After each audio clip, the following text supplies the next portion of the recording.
Los saludamos, amigas y amigos de 15 UCR, este medio televisivo universitario que se paga con los impuestos que tributan los habitantes de este país, no se nos olvide,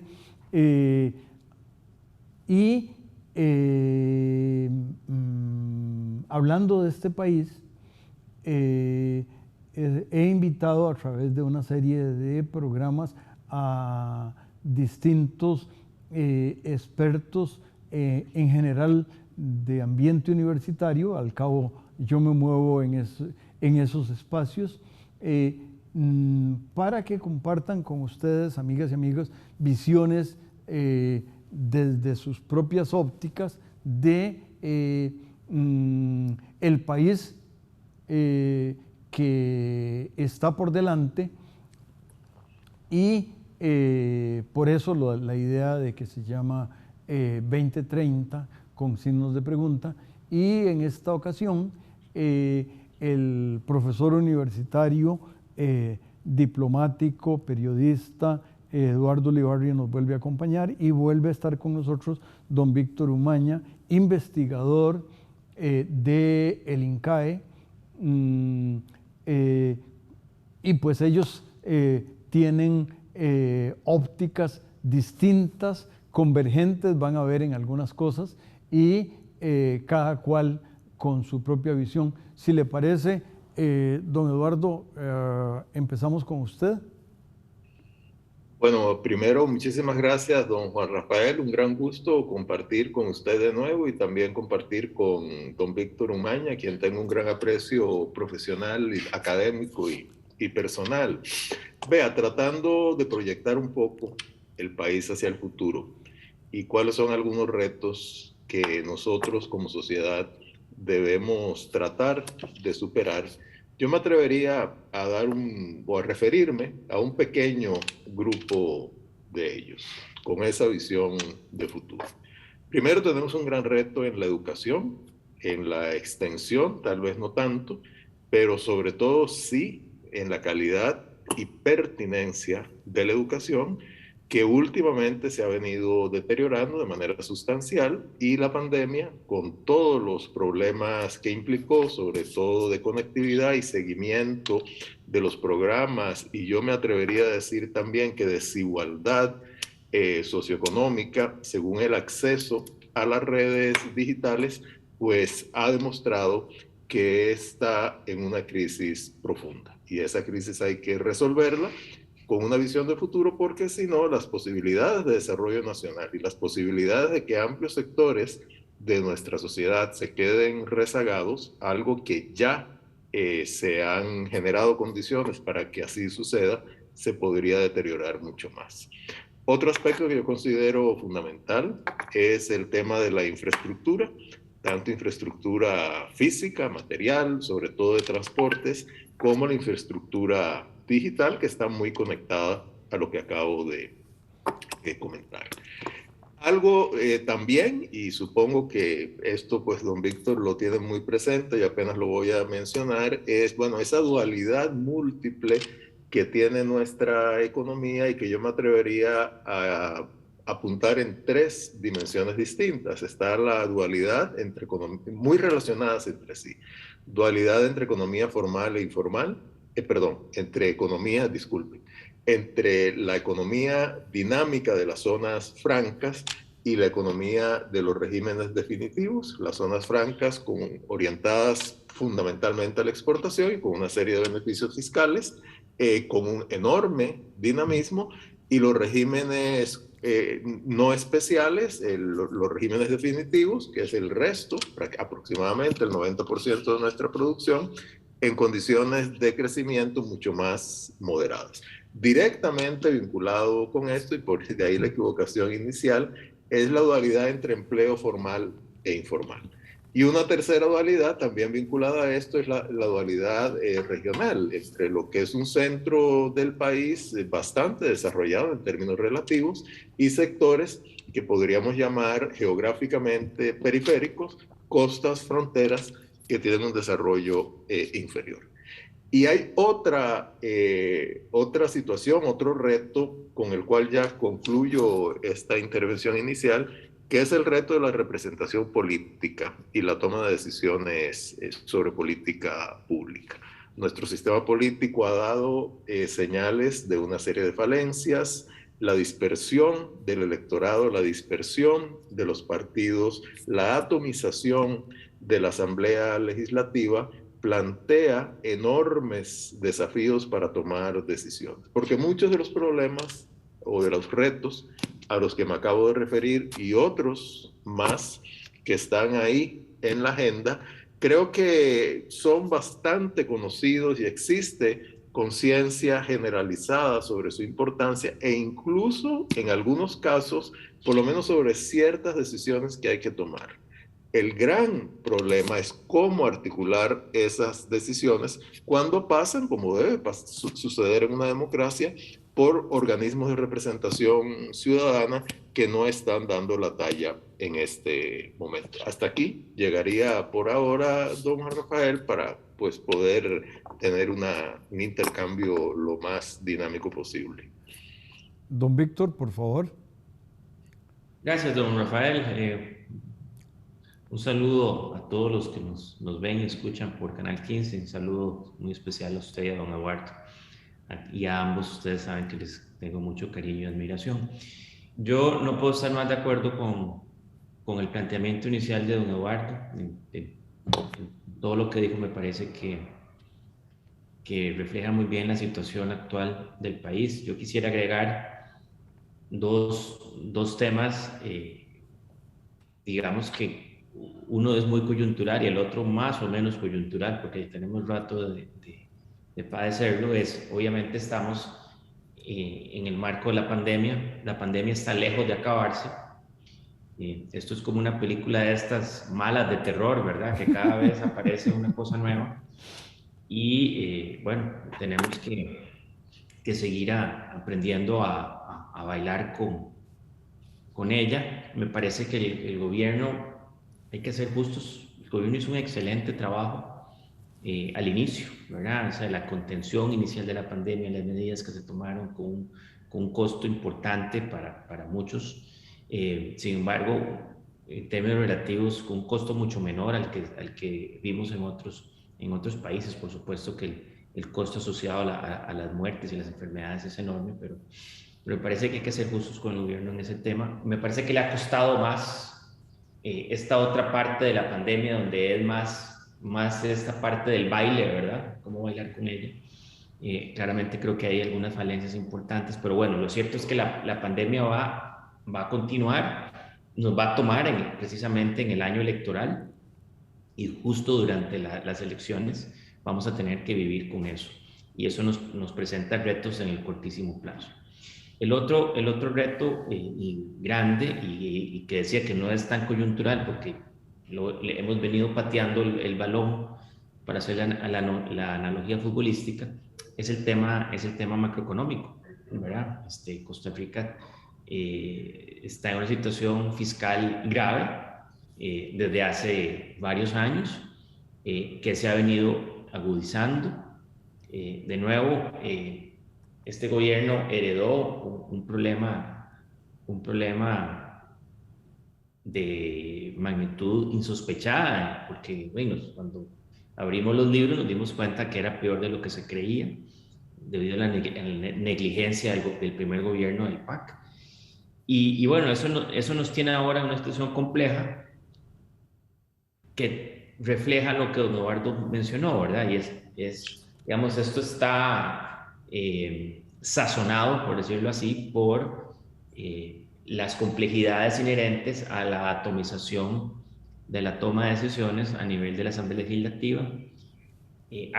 Pese a eso, de nuevo, retrotrayéndome, creo que hay que hacer una mención especial a que ha habido, me parece a mí, en términos generales, una oposición bastante responsable, obviamente con excepciones, pero que ha logrado avanzar una agenda que ha contenido un poco este problema. Pero en fin, lo que se viene es igual de difícil. Está por verse si vamos a lograr cumplir con el Fondo Monetario Internacional de acuerdo con lo pactado, de lo que nos habíamos comprometido. Y eso depende mucho ahora del manejo político que tenga el gobierno, que está totalmente debilitado, ¿verdad? La buena voluntad de las personas que estén todavía en la Asamblea y lo que pueda venir luego de las elecciones de febrero y de abril, porque obviamente tendremos elecciones en abril también. Bueno,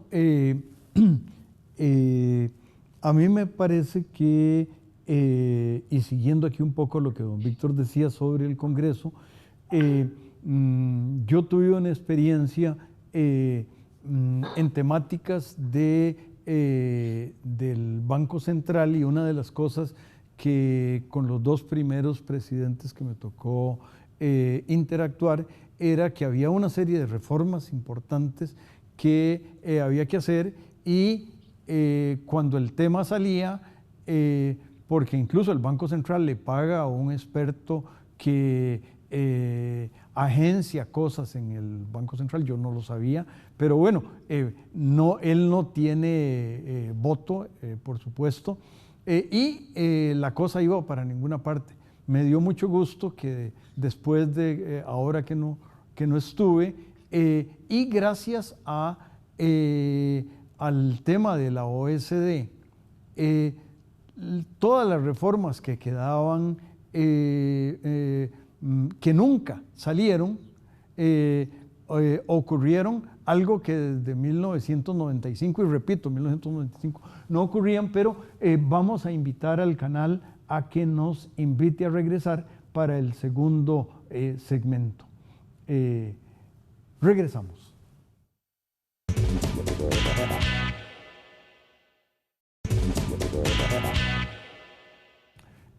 Continuamos, amigas y amigos, con estos magníficos universitarios, investigadores, pensadores, costarricenses, porque me parece que hay un tono importante en la óptica con la cual ellos investigan, miran, piensan, interactúan.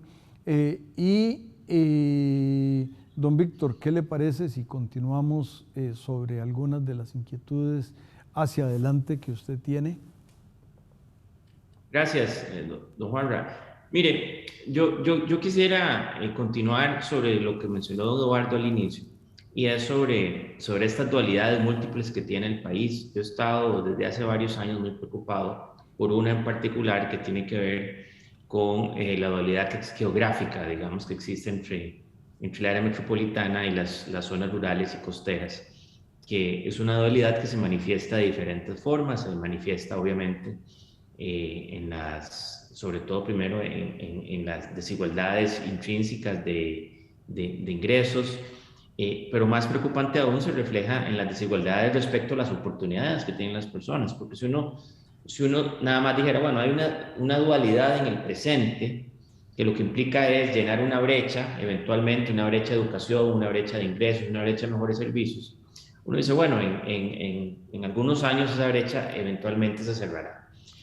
Lo preocupante es que estas dualidades tienen que ver con las oportunidades, y uno no ve que haya esfuerzos deliberados por cerrar esas brechas de oportunidades. Es decir, que en el futuro uno no vislumbra que si seguimos, como dicen en inglés, business as usual, que esas brechas se vayan a cerrar. En particular hay una que me preocupa mucho, y es la brecha de las oportunidades de trabajo. Y es que hoy las personas que viven en las zonas rurales, en el campo, en las fronteras o en las costas, tienen muy pocas oportunidades de trabajo. Y vean que hemos llegado a uno de los máximos históricos del desempleo. Entonces, una gran pregunta que deberíamos hacernos todos, sobre todo quienes aspiran ahora a puestos de elección popular, es, bueno, ¿cómo vamos a procurar o a facilitar que estas personas tengan trabajo hoy? Porque la pregunta debe hacerse hoy, en el presente. yo no gano nada con decir, no, es que como es una desigualdad que básicamente se origina en la educación, que es algo que don Eduardo mencionaba anteriormente, bueno, entonces lo que hace falta es educar a las personas. Aún si fuéramos Finlandia, con el mejor sistema educativo del mundo, eso tomará 15, 20 años poder llevar y nivelar a las personas con los niveles de educación adecuados. Lo cierto es que no somos Finlandia, todo lo contrario. No quisiera meterme ahora en discutir todas las metidas de pata recientes del Ministerio de Educación, pero lo cierto es que cómo le damos trabajo a estas personas. Y la respuesta tiene que ver con actividades que sean intensivas en mano de obra e intensivas en mano de obra con relativamente poca formación, que es la realidad que tenemos. Imagínense, don Juan, don Eduardo, que la escolaridad promedio de este país no llega a 10 años, es decir, en promedio el país no ha salido del colegio. Y eso se exacerba en las comunidades rurales. Entonces, ¿qué puede aspirar las personas que viven hoy en las zonas rurales, que no han completado la secundaria, que no tienen un segundo idioma? Bueno, son actividades que están vinculadas con cosas que son de bajo valor agregado, que responden a la productividad de este grupo de personas, pero que si le damos un empujón, si generamos ciertos incentivos, podríamos generar trabajo, que es lo que la gente desea. Me parece que es el peor flagelo que tenemos actualmente, es el desempleo. Eso no solo genera problemas obvios relacionados con la capacidad de consumo de las personas, pero sino problemas mucho más profundos que tienen que ver con la autoestima, con los sentimientos, y que eso luego podría manifestarse, como ocurrió hace 4 años, en que estas personas desesperanzadas opten por las ofertas políticas más extremas, tanto de izquierda o de derecha. Don Eduardo, ¿cómo enriquecería usted los comentarios de don Víctor y le contribuiría con ópticas adicionales?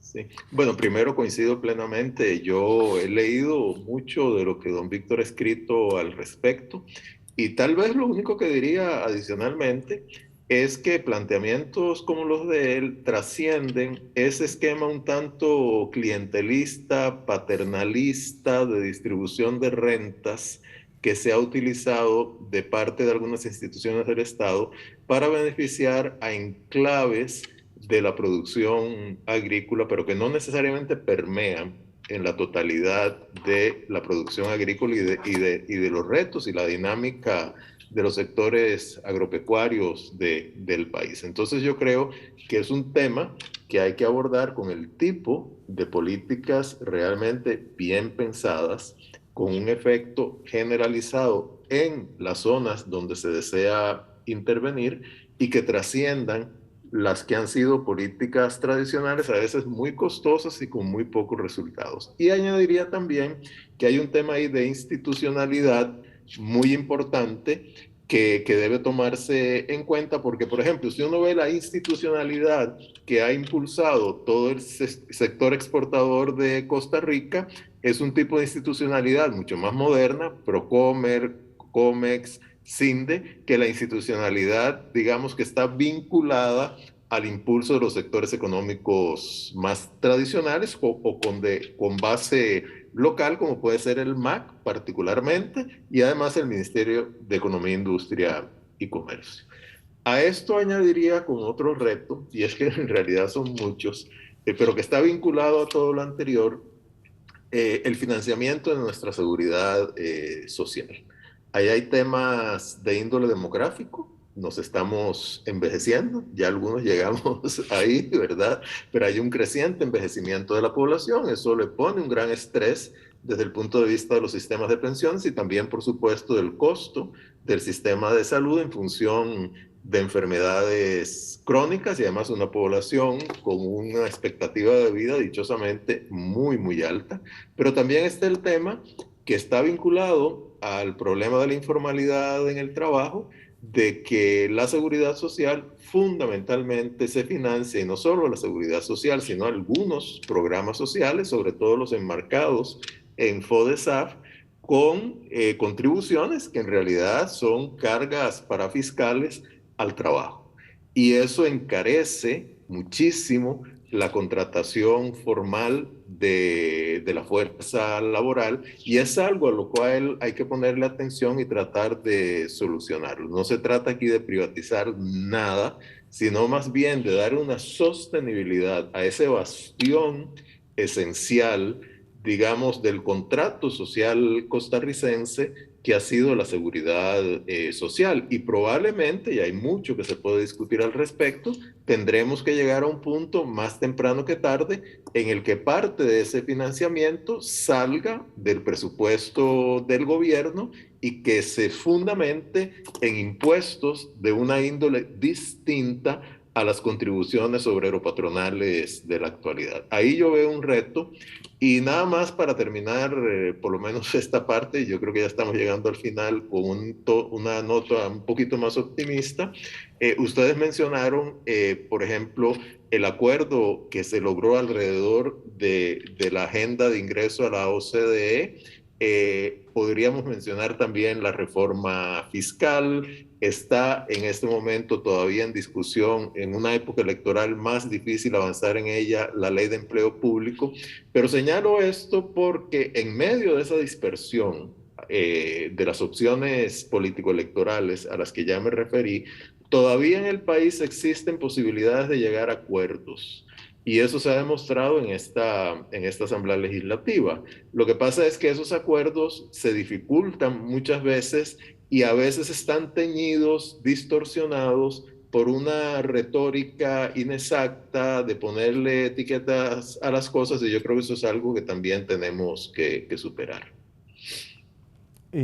Don Víctor, ¿quiere usted regresar? Y debemos estar, como dijo ya don Eduardo, en los minutos finales de este programa. Y igual les queremos decir a las amigas y amigos, no queremos hablar de las elecciones, pero estamos hablando de las elecciones, es decir, no es lo que dice este candidato o el otro, sino el país y sus problemas y las soluciones que pueden plantearse. Por favor, don Víctor.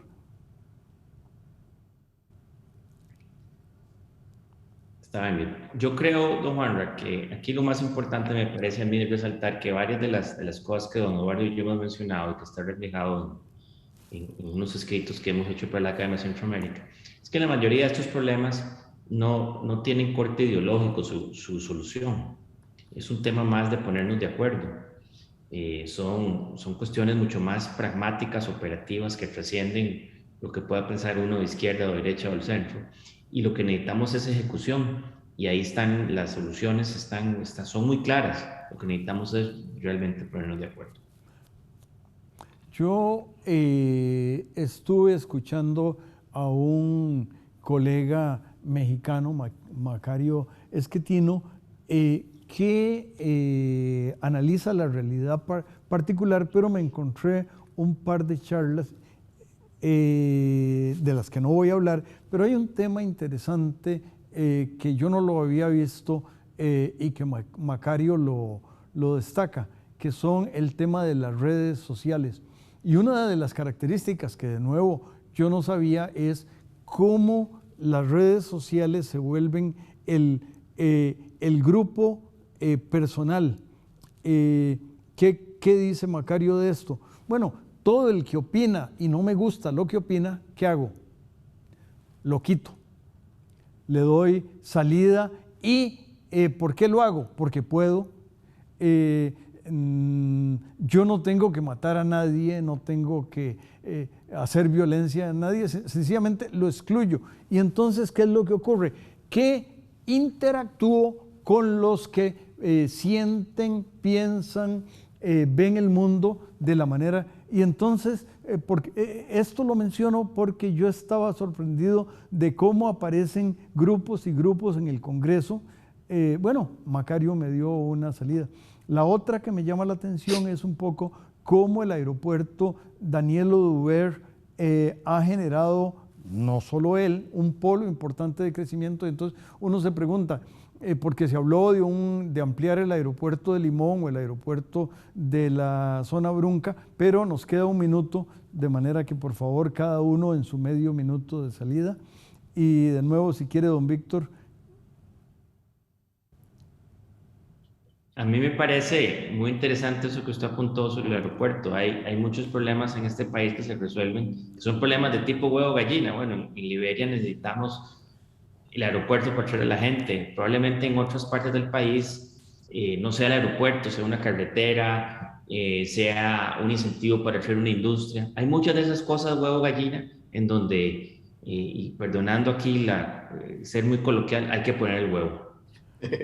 Sí, yo nada más añadiría esto que acaba de decir Víctor, que se trata en algunos casos, porque no en todos, de intervenciones puntuales que sean transformadoras. Eso es lo importante. El caso del aeropuerto sin duda lo es, pero esas intervenciones puntuales tienen que estar en un marco de políticas públicas generales que les den arraigo y que faciliten que la transformación puntual de esas iniciativas permee en sectores amplios de la población.